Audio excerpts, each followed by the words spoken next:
ഇവരെ ഇനി ആര് കേരളം ഭരിക്കും? അങ്ങനെ നീണ്ടു നിന്ന കാത്തിരിപ്പിനൊടുവിൽ ഏപ്രിൽ 9 ഇങ്ങ് എത്തിയിരിക്കുകയാണ്. കഴിഞ്ഞ ഒന്നൊന്നര മാസമായിട്ട് നമ്മുടെ വീടിന്റെ വാതിക്കലായിക്കോട്ടെ, റോഡിലായിക്കോട്ടെ, അങ്ങനെയൊന്നും ഇല്ലാതെ പാരടിയും അനൗൺസ്മെന്റും അങ്ങോട്ടും ഇങ്ങോട്ടും കൊടുത്തും വാങ്ങിയും താങ്ങിയൊക്കെ എന്നാണ് ഭയങ്കര ജഗപൊകയായിരുന്നു നമ്മുടെ പാർട്ടിക്കാർ. അപ്പത്തേക്കിനും ഗൈസ്, ഞാൻ ഇവിടെ കോൺഗ്രസിനെയോ കമ്മ്യൂണിസ്റ്റിനെയോ BJP-നെയോ സപ്പോർട്ട് ചെയ്യാണ്ട് വന്നതല്ല. ജസ്റ്റ് എന്റെ ഒരു ഒപ്പീനിയൻ പറയാൻ വേണ്ടി മാത്രം ഈ ഒരു വീഡിയോ ചെയ്യുന്നതാണ്. സോ നിങ്ങളെ ഓരോ വോട്ടും വിലപ്പെട്ടതാണ്. സോ നിങ്ങളുടെ ഫോണിൽ മെസ്സേജ് വന്നിട്ടുണ്ടായിരിക്കുമല്ലോ, നിങ്ങളുടെ വോട്ട് വിലപ്പെട്ടതാണ്, ഏപ്രിൽ 9 പോയി വോട്ട് ചെയ്യണം എന്നൊക്കെ പറഞ്ഞുകൊണ്ട്. സോ അതുപോലെ തന്നെ എനിക്കും പറയാനുള്ളൂ, ഏപ്രിൽ 9 പോയി വോട്ട് ചെയ്യുക, അതും ഡിസേർവിംഗ് ആയിട്ടുള്ള കാൻഡിഡേറ്റിന്. സോ ഗൈസ്, അങ്ങനെ കുറെ പാർട്ടീസ് ഉണ്ട്, അതുപോലെ സ്വതന്ത്ര സ്ഥാനാർത്ഥികളും ഉണ്ട്.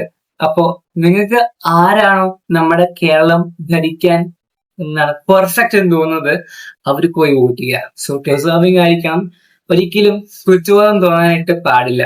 സോ അവർ കുറെ വാഗ്ദാനങ്ങൾ തന്നിട്ടുണ്ട്, വികസനം, പിന്നെ എന്താ പുതിയ പുതിയ കുറെ കാര്യങ്ങൾ.